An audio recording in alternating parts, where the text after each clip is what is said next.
এই সম্পর্কে আল্লাহ তাআলা ১৫০০ বছর আগে সতর্কবাণী করে গেছেন। ১৫০০ বছর আগে এই দুটো জাতির সম্পর্কে বলে গেছেন কোরআনে। আল কোরআনের ৫ নম্বর সূরা, সূরা মায়দার ৮২ নম্বর আয়াতে আল্লাহ তাআলা ১৫০০ বছর আগে দুটো জাতি সম্পর্কে সতর্ক করে গেছেন যে মুসলমানদের জন্য প্রকাশ্য শত্রু দুইটা জাতি, একটা হলো ইহুদি আর একটা হলো মুশরিক। ইহুদি তো জানতেইছেন কোনটা, ইসরায়েলের। আরেকটা মুশরিক কাকে বলে? মুশরিক বলা হয় ওই জাতিকে যারা বিভিন্ন দেব দেবী পূজা করে, এদেরকে বলা হয় কি? মুশরিক। তাহলে এই দুটো জাতি সম্পর্কে কতদিন আগে, ১৫০০ বছর আগে সতর্ক করে গেছে। তাহলে এই যুদ্ধটার মেন কেন্দ্রকে এই ইহুদি। একবার ফিলিস্তিনের সাথে লাগতেছে, একবার ইরানের সাথে, একবার হামাসের সাথে, একবার ইয়ামেনের হুতির সাথে, একবার ইয়েমেনের সাথে, বিভিন্নভাবে লাগতেই আছে। একের পর এক যুদ্ধ বন্ধ হচ্ছে, এক দেশের সাথে আরেক দেশের সাথে লাগতেছে, ঠিক কিনা?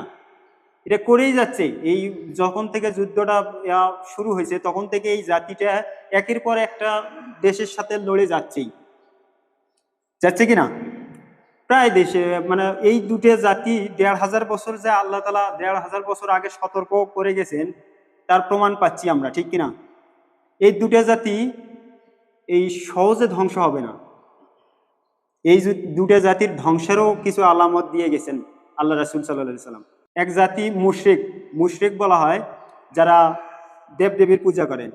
তো এদের সম্পর্কে একটু বলি যে এই মুশরিকরা আমাদের পার্শ্ববর্তী আছে না নাই? আমাদের পার্শ্ববর্তী বলতে আমাদের এই দেশের পার্শ্ববর্তী। তো এই কয়দিন আগে একটা রিপোর্ট দেখলাম, ৯০ লক্ষ লোকের এই এনআইডি কার্ড বাতিল করে দিছে, মানে ওই দেশের নাগরিক নয়, ভারতের নাগরিক নয়। ৯০ লক্ষ লোক, তার মধ্যে ৬৫% মুসলমান। তারা বলতেছে এরা বাংলাদেশ থেকে বিভিন্ন দেশ থেকে অনুপ্রবেশ করছে, তাহলে এদেরকে যে কোনো সময় বের করেও দিতে পারে। তাহলে ওই দুটো জাতির মধ্যে একটা জাতি কোরআনের ভাষায়, ঠিক কিনা? তাহলে সারা বিশ্বের মধ্যে যত ফিতনা ফাসাদ সব এই দুটো জাতির। এই দুটো জাতির একটা জাতি ধ্বংস হবে কখন জানেন? একটা জাতি ধ্বংস হবে ইমাম আল মাহাদির হাতে। গাজওয়ায়ে হিন্দ যুদ্ধের নাম শুনছেন? মুসলমান এবং হিন্দুর সাথে যুদ্ধ হবে। এই যুদ্ধের শেষ পর্যায়ে অনেক হাদিসে আসছে যে শেষ পর্যায়ের দিকে ইমাম আল মাহাদির আত্মপ্রকাশ ঘটবে। তখন কি করবে? এই ইমাম আল মাহাদির নেতৃত্বে ভারতবর্ষ বলতে আমরা মুসলমানরা বিজয় লাভ করব, এবং এই ভারতবর্ষের যত প্রকার এই নেতা আছে বিভিন্ন এখন আছে না, এদেরকে শিকল বন্দি করে টানতে টানতে নিয়ে যাওয়া হবে। এই ইমাম আল মাহাদি এদেরকে শিকল বন্দি করে টানতে টানতে নিয়ে যাবে, হাদিসে আসছে। তাহলে এদের একটা জাতির ধ্বংস হবে কার হাতে? ইমাম আল মাহাদির হাতে। আর একটা জাতির ধ্বংস হবে, ইহুদি জাতির ধ্বংস হবে কখন জানেন? ঈসা আলাইহিস সালামের হাতে।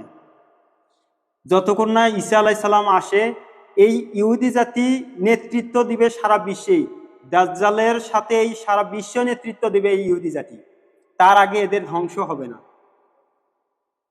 এটা হাদিসে অনেক জায়গায় প্রমাণ পাওয়া যায়, তার আগে এদের ধ্বংস হবে না। চতুর্পার্শ্বে মনে করেন আরব বিশ্বের সবগুলো মুসলিম রাষ্ট্র, অথচ একটা ছোট্ট রাষ্ট্র ইসরায়েল সবাইকেই মারতেছে।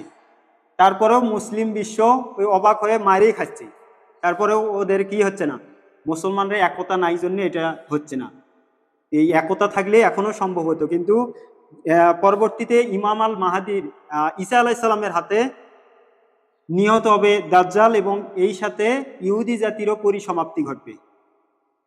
তার আগে এই দুটো জাতির ধ্বংস হবে না।